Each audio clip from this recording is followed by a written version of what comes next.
Bonjour Patrick et bienvenue à cette séance de partage animé. Bonjour, ça va? Très très bien, et vous? Oui, très bien. Parfait. Oh, évidemment, vous êtes en Colombie-Britannique là-bas avec UBC derrière vous là. Pas du tout, je suis à Ottawa, mais j'ai mon background, mon arrière-plan virtuel, c'est UBC, parce que je suis en train de faire une maîtrise en éducation des sciences sociales et Ah, j'en ok. suis particulièrement fier. Fait que c'est pour ça que je fais de la propagande pro-UBC. Propagande, oui, on peut dire oui. Et vous êtes où, Patrick? Winnipeg. Parfait. Yeah, je suis dans ma salle de classe à ce moment. Dans notre division scolaire, c'était obligatoire pour tout le monde d'être dans leur salle de classe Fantastique. pendant les jours. So. Parfait. Fait qu'on va attendre que d'autres personnes nous rejoignent.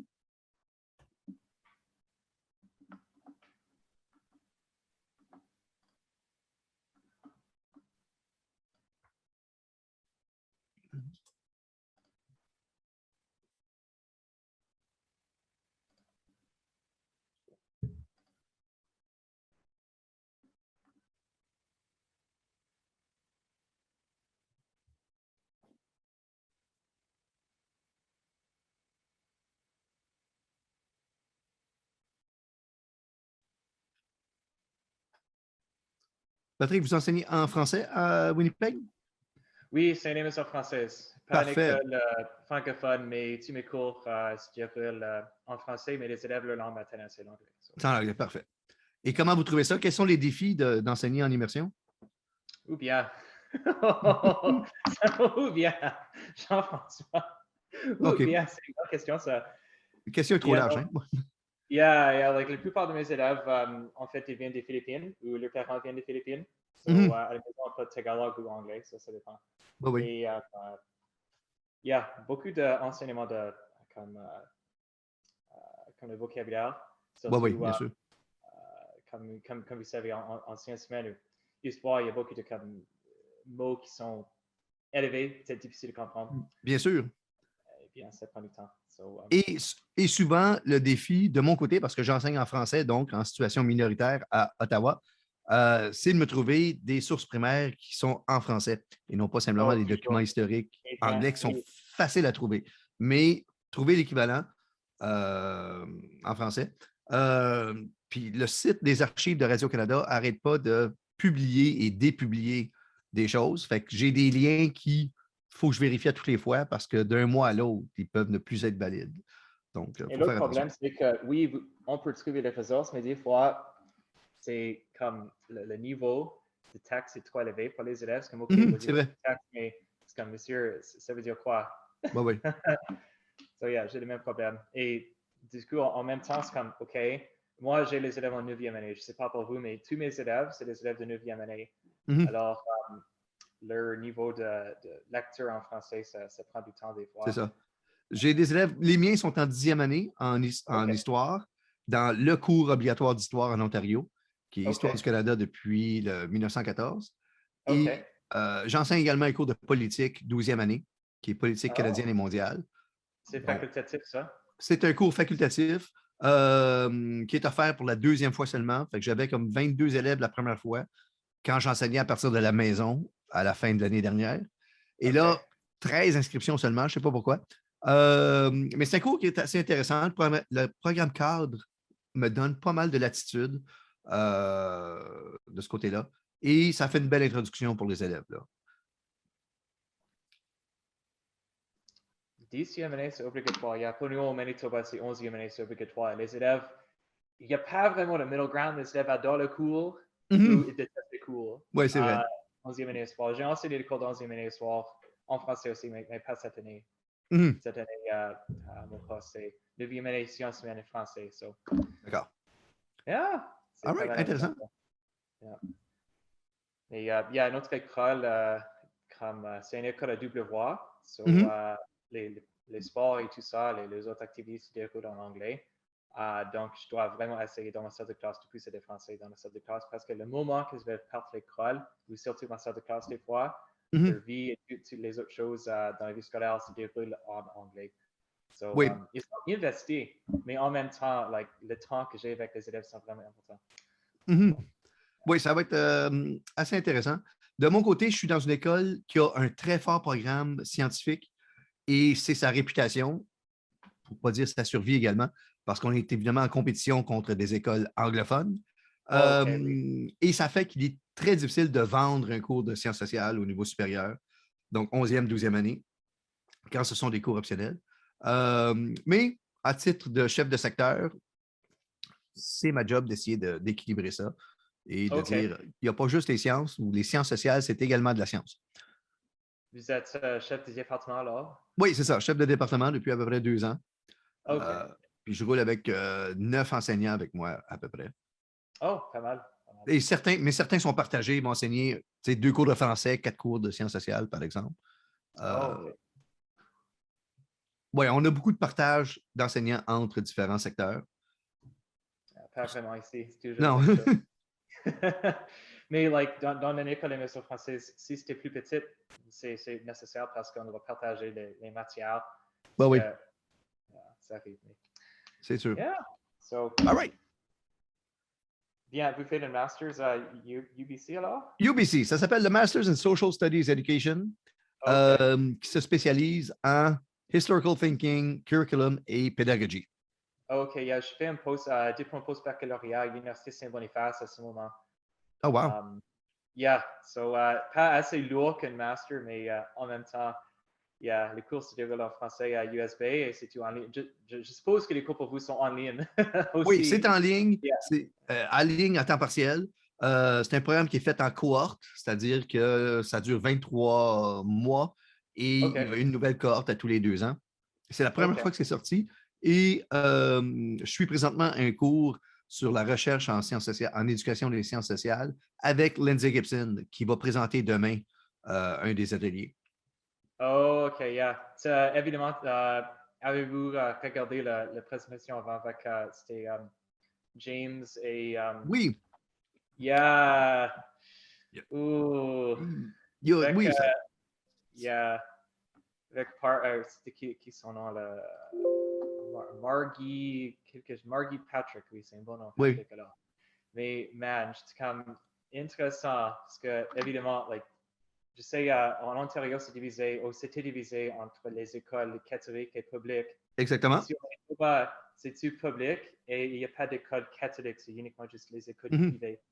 So, pour moi, c'est comme que si vous voulez les choses plus religieuses, comme elle a discuté, il y a les lieux pour ça dans les autres écoles, mais moi, je suis comme que vraiment, like, j'ai vu les séances qui étaient en français, je suis comme, oh, c'est pas mal cool ça. Mhm. Yeah, yeah, Oui, so. c'est ça. Donc, en Ontario, on a 2 systèmes depuis Oui, exact. le milieu du 19e siècle. Yeah. Et traditionnellement, vous savez que les Franco-ontariens, les Canadiens français, sont de religion catholique. Oui. Donc, ce qui fait qu'il y avait à Ottawa, par exemple, un très grand nombre d'écoles élémentaires catholiques, qui étaient l'équivalent de Okay. l'école de quartier. Yeah. Ce n'est que plus tard, dans les années, fin des années 80, que le financement des écoles catholiques secondaires a été fait. Et on se retrouve avec des... et puis évidemment, il y a la même chose du côté anglophone.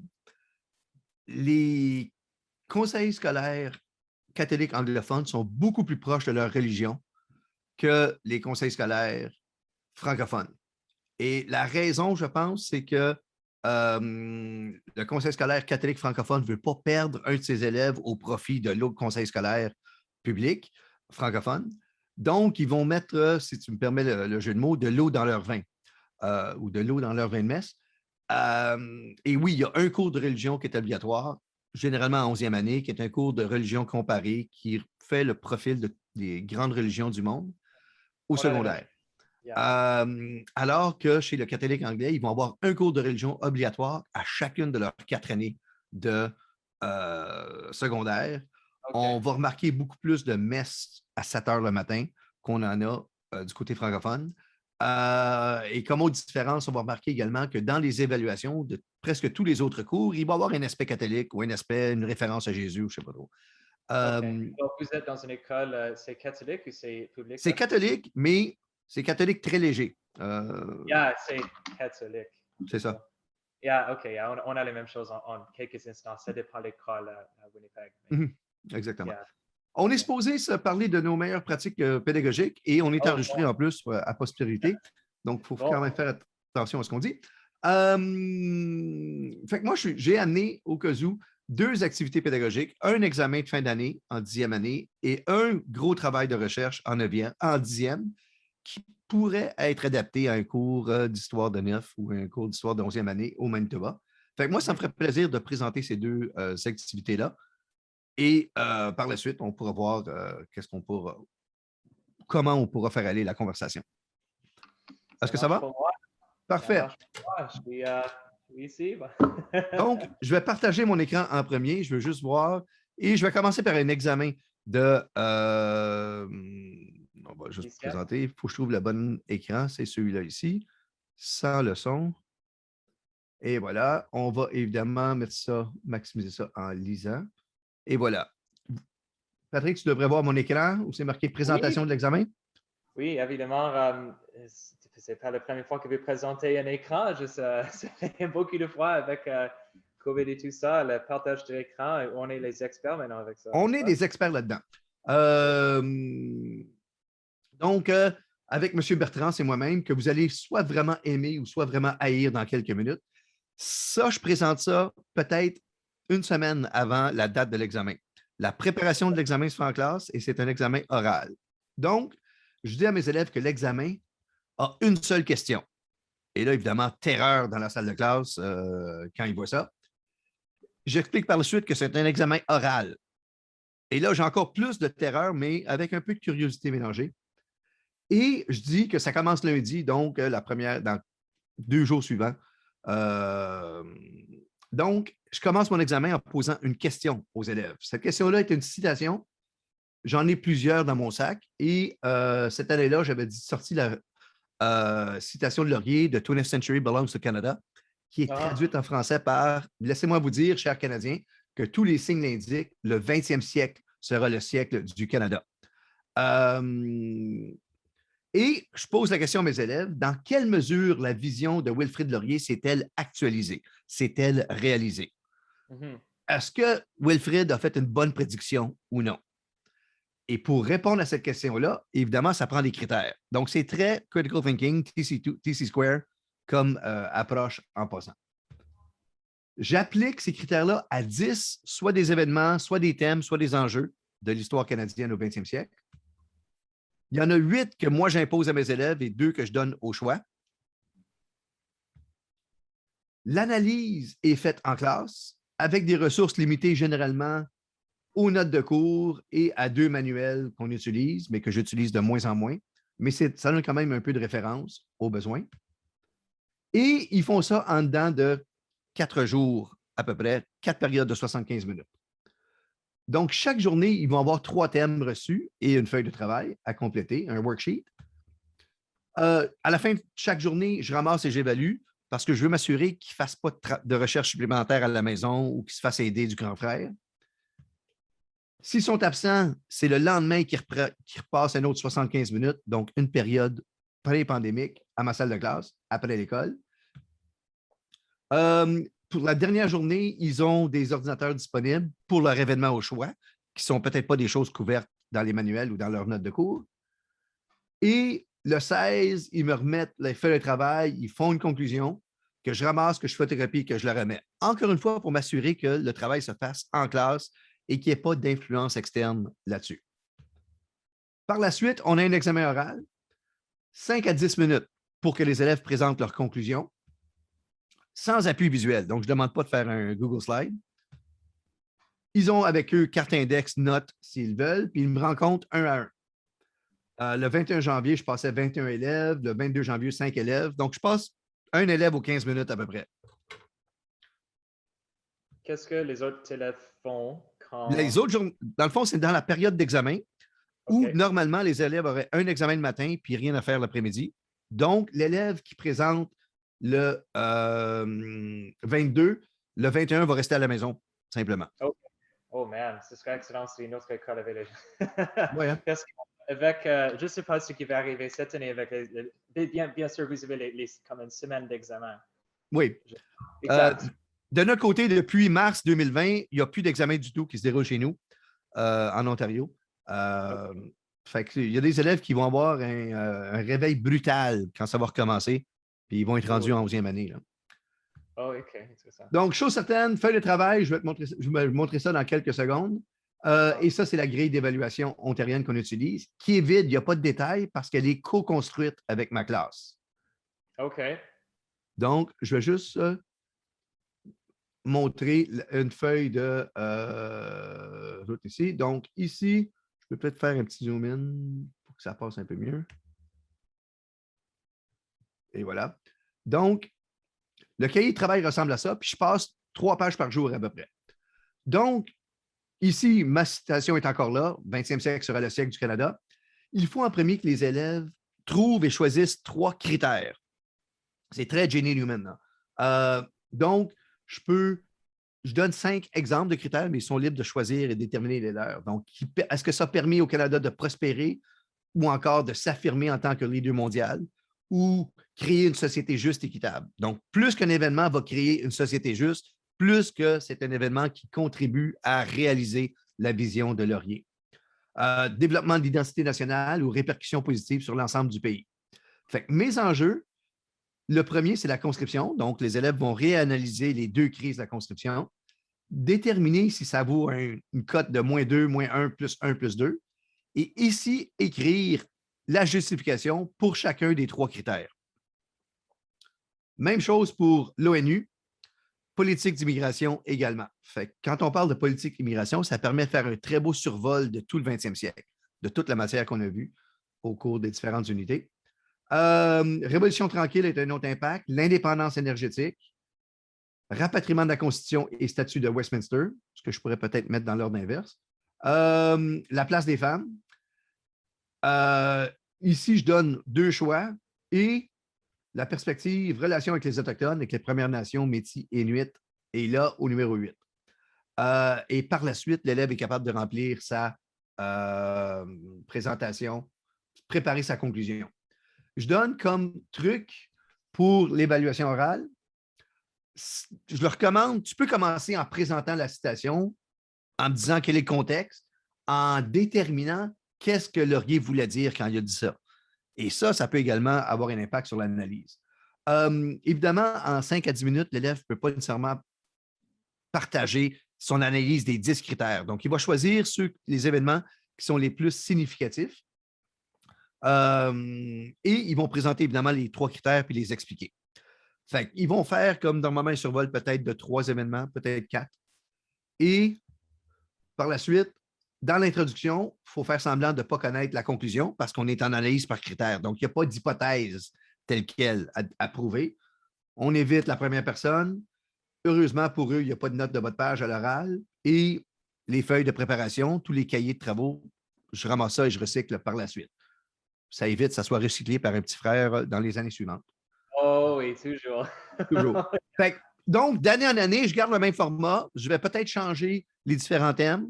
Je vais changer la citation de base. Donc, j'ai fait comme autre citation une de Jean Chrétien qui avait dit le Canada est le plus meilleur pays au monde.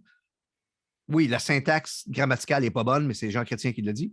Oui. C'est après que le Canada ait obtenu le premier rang à l'indice de développement mondial, l'indice de développement humain. Fait est-ce que Jean Chrétien a raison? C'était ma question. J'en avais une autre de Laurier en 1908 qui disait le Canada est une étoile pour le monde. Et j'en ai une de Trudeau en 68, à peu près, 69, quand il avait dit aux indépendantistes fini les folies. C'est le temps maintenant d'être unis, puis de prospérer, puis d'être une nation, une société juste. Donc, en gros, c'est ça. Je vais laisser la fin de l'annonce. Oui, une annonce. C'est bon. Bon, oui, il y a, vous allez aimer ça. Il y a un dealership de voitures qui a amené les goûters pour nous, pour dire merci aux enseignants et bien notre école a été choisie. Moi, je reste, j'ai trop mangé, Okay. mais c'est un dealership de Mercedes-Benz. Le personnel sont ici pour nous donner les goûters. Wow, incroyable. Autrement, j'aime bien ça avec Oui. les et tout ça. Pour moi, en fait, quelque chose que je vais faire bientôt avec les élèves. En fait, mon cours a vraiment beaucoup de similarités. Mhm. Les sciences humaines au Manitoba, c'est plutôt les études canadiennes. Oui, oui. Donc, est-ce qu'on peut identifier les contributions canadiennes dans le monde, qui sont les Canadiens importants, et on va visionner un petit document de, je crois, Jean Chrétien la semaine prochaine. Mhm. Utiliser Curio, des fois, Oui, vraiment utile. Alors, les élèves méritent un petit peu d'une pause. Alors, je ne vais pas vraiment enseigner une leçon, ils vont avoir un petit voir puis document. analyser par la suite. C'est Oui, ça. et une chose, parce que vos élèves sont, pour la plupart, c'est langue maternelle français, n'est-ce pas? Exactement. Mais Yeah. j'ai une grande partie de mes élèves qui proviennent de l'immigration, d'Haïti, du centre de l'Afrique. Donc, ils n'ont pas nécessairement tous les référents culturels pour bien Oui, comprendre euh, le contexte du cours ou le contexte de l'histoire canadienne. Fait que pour eux, yeah. c'est une découverte là, en même temps. En Mhm. tout cas, Yeah, mais ils ne comprennent pas les référents c'est ça. culturels. So, so. Ouais. Euh, donc, fait que moi, j'aime cet examen-là parce que ça permet de faire un beau survol de toute la matière. Ça ne demande pas aux élèves d'apprendre par cœur. Je suis bien capable d'évaluer mes 4 compétences qui, en Ontario, sont connaissance et compréhension, habilité de la pensée, communication et mise en application. Et c'est une tâche que j'appelle englobante et pour ça, c'est ce qui est le plus important dans un examen. Ça me permet de vraiment déterminer qu'est-ce que l'élève a retenu du cours et c'est axé en plus sur le savoir-faire beaucoup plus que le savoir tout court. Là. C'est pas juste c'est quoi la réponse. Vous C'est devez ça. vraiment. Yeah, La réflexion est importante. Fait oui, en Ontario, juste pour éclairer ta lanterne, le secondaire commence en 9e année oui, même chose. avec un cours de géographie obligatoire, qui est géographie du Canada. Moitié géographie physique, moitié géographie humaine, avec un petit peu de développement durable. 10e année, c'est histoire qui est obligatoire. Et il y a un demi-cours en civisme et citoyenneté OK. où ils apprennent c'est quoi être un bon citoyen puis comment fonctionne notre système de gouvernement. Mais c'est un demi-cours là, en 50 heures à peu près, donc c'est très rapide. Et par la suite, en 11e, 12e, ce sont des cours optionnels que les élèves peuvent choisir s'ils sont à faire, évidemment, et si leur horaire n'est pas bourré de cours de mathématiques et sciences, évidemment. Oui, on a le même problème avec nos 12e ici. On a un cours d'enjeux mondiaux qui est Oui. disponible. Et cette année, en fait, c'est la première fois depuis 5-6 ans qu'on offre le cours en français. Le cours est Mhm. toujours disponible en anglais parce qu'on a Oh, 1400 élèves dans notre bâtiment qui sont dans le programme anglophone. Alors, bah c'est oui. toujours là. Mais, yeah, c'est que ça. All Yeah, right. yeah. Parce que pour nous, c'est 9e année, les civiques et tout ça, le gouvernement et tout ça. Mhm. En 9e année, donc c'est le cours que moi j'enseigne. J'aime bien enseigner le gouvernement et tout ça. Et, Bah oui. bien sûr, les parties de l'examen que vous m'avez montré, les quotes, en fait, les citations, c'est quelque chose que je devais ajouter. C'est vraiment cool, ça. Mhm.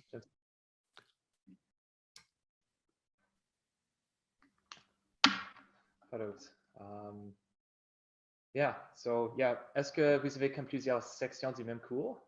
Ça dépend des années, mais normalement, donc en Ontario, en 10e année, en 9e et 10e année, on a un streaming qui se fait entre cours appliqués et cours théoriques.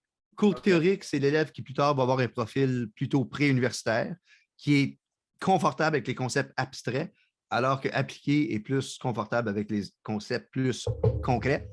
Et en histoire, on va avoir à peu près 6 sections en tout, Mhm. 4 théoriques, 2 appliquées normalement. On a une cohorte de 150, 175 élèves en 10e année dans OK. notre école. Fait que je Yeah. m'occupe généralement de 2 ou 3 de ces sections-là. Cette année, par exemple, j'en ai 3. Puis j'enseigne donc un cours de sciences politiques, un peu de géographie, 9e année également. Oh, man, c'est un excellent job, là. Bah oui. Moi, je dois enseigner les cours de français, mais avec exactement les mêmes élèves. C'est ce Bah que oui. j'aime faire. Des fois, je peux mettre quelques les mots ou quelques les phrases, expressions que les élèves ont mal compris. Je peux les ajouter dans le cours de français, des fois. Oui, c'est Parce vrai. que, yeah, c'est un très bon mélange et c'est exactement les mêmes élèves. Donc, j'ai les mêmes élèves chaque jour, mais un jour, c'est français, l'autre jour, sciences humaines. OK, c'est So, bon. yeah. Dans un test de sciences humaines, est-ce que tu peux évaluer le français puis aller chercher une note du cours de français ou il faut que ça soit vraiment séparé? Là? Um, tout petit peu. Maintenant, les élèves, dans mon salle de classe, à ce moment, les élèves font les présentations sur les régions physiques du Canada. Oui. Ils font une Google Slide avec un partenaire Excel. Ils doivent présenter devant la classe.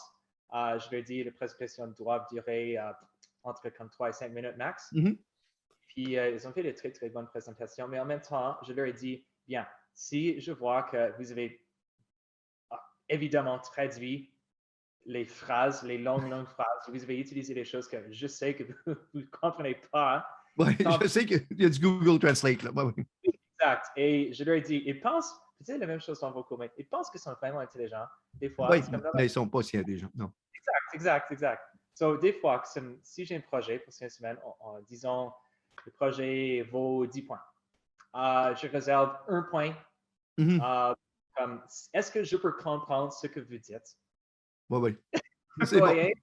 Yeah. So, in tout petit peu, c'est une chose, probablement la même chose en Ontario. Oui. On ne peut pas toujours directement enseigner une matière. C'est varié. On peut mettre Oui. des choses en... C'est ça, faire un peu d'intégration. Là. Oui. J'ai la chance, quand j'enseigne les régions physiographiques, de dire à mes élèves, regardez par la fenêtre, vous voyez la montagne qui est là-bas, du côté de Gatineau. C'est la fin du bouclier canadien. Puis, si vous regardez par la fenêtre, ici, donc du côté d'Ottawa, on est dans les plaines du Saint-Laurent. On est capable donc de voir 2 régions physiographiques du coup. Puis après ça, on va faire un tour sur Google Maps avec le relief, puis il voit que c'est dans le coin de Arnprior, peut-être à 50 km au nord-ouest d'Ottawa, où le bouclier canadien traverse la rivière des Outaouais. Yeah, pour moi, je demande aux élèves, est-ce que vous connaissez Kenora, peut-être la ville en Ontario là? Mm-hmm. Yeah, beaucoup de Manitobains voyagent à Kenora pour l'été. OK. Chalet et tout ça. Oui, chalet, camp de chasse, oui. Oui, exact. Et puis là, c'est le bouclier. C'est vrai, oui. Et c'est les plaines, juste dans la salle de classe. Oh my God, c'est juste... c'est ça. Il y a pas d'arbres, il y a quelques portables, et puis à la maison. C'est là où on dit, quand ton chien s'enfuit, tu peux le voir courir pendant 3 jours. Oui, tu as raison. Tu as absolument raison là. Mais je pense que c'est une joke de Brent Butt dans Corner Gas. Corner Gas, yeah. C'est sûr, ouais. Un petit peu, mais après du temps, je leur ai dit, OK, vraiment, si vous avez la chance de voyager à l'ouest, sur l'autoroute transcanadienne, il n'y a rien. Il n'y a rien jusqu'à temps qu'on frappe les rocheuses. Oui, exact. Yeah, so même chose, les liens personnels, les expériences des élèves. Si les élèves peuvent voir le lien entre leur vie personnelle, ils peuvent vraiment faire la connexion avec ce qu'ils enseignent. Dans la salle de classe. Oui. La perception géographique de mes élèves, c'est quand je mentionne le mot montagne rocheuse, pour eux, ça veut dire n'importe quelle montagne à partir de la frontière Alberta-Colombie-Britannique jusqu'au Pacifique. Pour eux, tout ça, c'est les Rockies, alors que techniquement, c'est juste comme la première chaîne de montagnes qui s'appelle comme ça, puis les autres ont d'autres noms. Mais je l'explique en montrant une coupe, donc une vue de côté du relief de la Colombie-Britannique, où ils peuvent voir, OK, c'est une série de chaînes de montagnes et de vallées entre les deux. Et voilà pourquoi il y a des fruits qui sont produits dans la vallée de l'Okanagan. Ouais. Oui, j'avais quelques gens qui ont présenté déjà la Cordillère de l'Ouest. Ils ont bien montré les différences entre les régions. C'était bien fait. Bien sûr, quand on a des présentations, il y a les différences entre les gens qui sont vraiment les bons présentateurs et les autres qui sont bon, pas vraiment. Mais en tout cas, je dis aux élèves, OK, quand les autres gens présentent, il faut que vous ayez quelque chose sur votre papier parce que c'est les notes pour vous. Oui. Vous voyez? So, c'est comme, c'est pas mal cool. M. Beckett enseigne pas toujours devant la classe et donne la chance aux autres élèves. So, j'avais une tâche qui était vraiment le fun pour les ressources naturelles, parce que je pense que tu dois enseigner les ressources naturelles en géographie. C'est plutôt en DCMNA ici, on a la géographie, mais en tout cas, oui, les ressources naturelles. Oui, laisse-moi t'expliquer ça, puis tu peux peut-être l'appliquer aux régions. Là. Donc, après avoir fait le tour des ressources naturelles, je dis à mes élèves, je leur assigne d'une manière aléatoire une ressource, puis je dis que cette ressource-là, tu peux la vendre pour $1 million. Et la ressource, le lien avec la ressource, c'est soit un bateau de pêche, soit une forêt qu'ils peuvent exploiter, soit une mine, etc., etc. Ce qui a une valeur marchande d'1 million de dollars. Et avec ce million de dollars-là, ils peuvent acheter une autre ressource différente, que ça soit donc un bateau. Et je leur offre, encore une fois, de façon aléatoire, deux autres ressources. Donc, le propriétaire du bateau de pêche est capable de le vendre et acheter soit une mine pour 1 million ou acheter une forêt pour 1 million. Et je lui demande, en utilisant des critères, 5, encore une fois, très TC Square, avec laquelle des deux autres ressources, est-ce que ta situation, est-ce que ta vie va le plus s'améliorer? Et par améliorer la vie, dans lequel ton niveau de vie va être le meilleur ou dans lequel ça va être mieux. Donc, les élèves trouvent des critères comme dans stabilité des revenus. Puis là, ils se rendent compte, hey, la pêche, j'ai des bonnes années, des mauvaises années, mais si j'ai une mine, mes revenus sont stables jusqu'à temps qu'il ne reste plus de minerais. Si j'ai une forêt, j'ai des revenus stables si je coupe mon bois de manière intelligente. Donc, dans ce cas-là, il serait mieux de changer. C'est comme un jeu de Monty Hall. Là, dans le fond, quelle porte veux-tu prendre? La deuxième ou la troisième? Ça leur permet de bien comparer les ressources, puis voir les limites de chacune d'entre elles, les impacts négatifs ou les impacts positifs de chacune des ressources. Fait que je pense que tu pourrais l'adapter avec les régions physiographiques. Tu dis, tu habites là, puis je t'offre l'option de déménager gratuitement pour aller là ou là. Est-ce que ta vie s'améliore ou ta vie empire? Bon, je te laisse l'écrire. Yeah.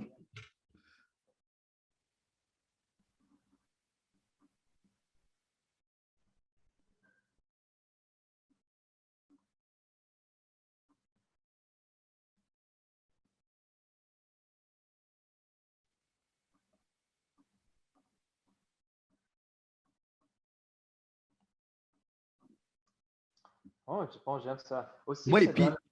puis la beauté, c'est que l'élève choisit lui-même ses critères. Fait qu'il faut que tu encadres l'élève pour qu'il prenne des critères intelligents. Mais si même un critère comme beauté du paysage va lui permettre de faire l'analyse de sa région physiographique, par exemple la cordillère, oh wow, il y a des montagnes partout, j'aime ça, et comparer avec une autre, si est par exemple dans les basses terres du Saint-Laurent ou le bouclier canadien. Il doit vraiment analyser. Mm-hmm. C'est une chose que je crois que je ne font pas assez des fois. Ouais. Fait que c'est ça, on s'éloigne du premier niveau, puis seulement connaissance et compréhension, puis on creuse un peu plus, on permet de faire travailler le cerveau un peu plus. Oui, absolument. J'aime ça. Yeah, pour moi, maintenant, c'est juste comme est-ce que les élèves peuvent faire la recherche, analyser les informations, Mm-hmm. présenter les informations.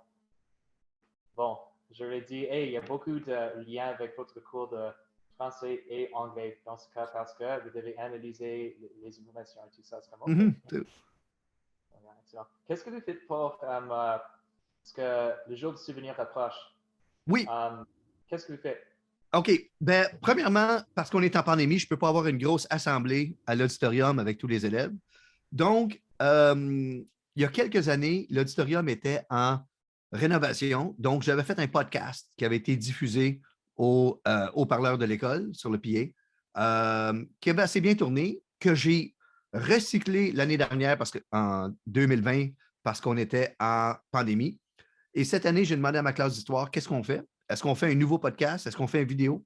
Et ils ont décidé de faire une vidéo. Notre école a une chaîne YouTube sur laquelle sont diffusées les annonces tous les matins. Donc, nos OK. annonces sont en vidéo, c'est super intéressant. Et donc, on est en train de créer une émission de 12 minutes à peu près pour la cérémonie du jour du souvenir. Donc, j'ai un élève, fait que je vais enregistrer les voix de mes élèves et après ça, faire un montage vidéo ou sinon avec des photos, des images. Fait évidemment, j'ai deux élèves qui vont lire au chant d'honneur, In Flanders Field en français. Et toute la cérémonie s'en vient comme ça. Fait qu'on a commencé au début du mois d'octobre. On travaille là-dessus 10 minutes par jour à peu près. Et tout le montage vidéo, ce côté-là technique, j'ai donné ça en sous-traitance à l'enseignant de technologie des communications qui, elle, va s'occuper du montage. OK. Et dans votre salle de classe, est-ce que vous enseignez les choses spécifiques ou est-ce qu'il n'y a pas les résultats d'apprentissage dans le curriculum pour ça? J'ai de la place dans le curriculum, puis j'ai déjà enseigné donc tout ce qui a trait au jour du souvenir dans mon unité qui traitait du Canada en guerre. Parce que j'enseigne de manière thématique. OK. Et j'ai un thème qui est le Canada en guerre. OK. Évidemment, là, on y a touché beaucoup. Et la vidéo qu'on fait, c'est donc un service pour toute l'école entière, plus que juste pour ma classe. Là. Oh, il y a toujours quelqu'un à l'école qui est la personne pour le jour de souvenir, les autres événements et tout ça. Oh, C'est yeah, vrai, c'est vrai. on avait la même chose ici. OK, yeah. Ce qu'il y a ici, pour vous, yeah, c'est la 10e année pour, yeah, bien sûr, ça commence en 1914. Mhm. Alors, yeah, avec la mondiale tout de suite. Ouais, ouais. Yeah. OK, yeah. Pour nous, en fait, yeah, je vais commencer, yeah, le Canada et les guerres bientôt, parce que Oui. bien sûr, le jour de souvenir approche. Et dans notre curriculum, ça dit les contributions canadiennes à la guerre et au monde.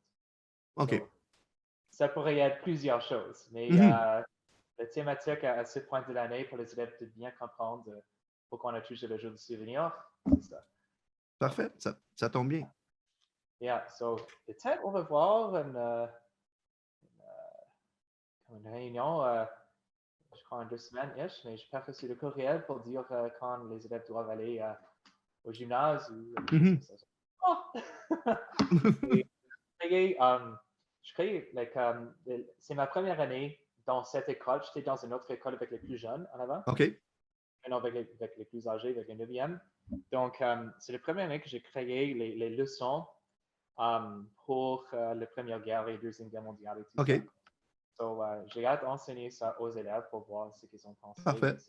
Si tu as des questions, envoie-moi un courriel. Je peux te laisser mon courriel dans le chat là, parce que ben, moi, je l'enseigne en 10e année, mais évidemment, c'est la matière qui est très semblable. Là. Oui, oui. Euh, Vas-y, le mien, je peux le mettre dans le chat aussi. c'est beau.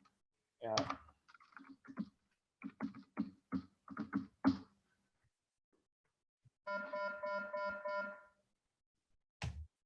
Ouais, ben, Parfait. On va faire un petit copier-coller. oui. Et j'ajoute un. Oups, ça c'est Mastertask.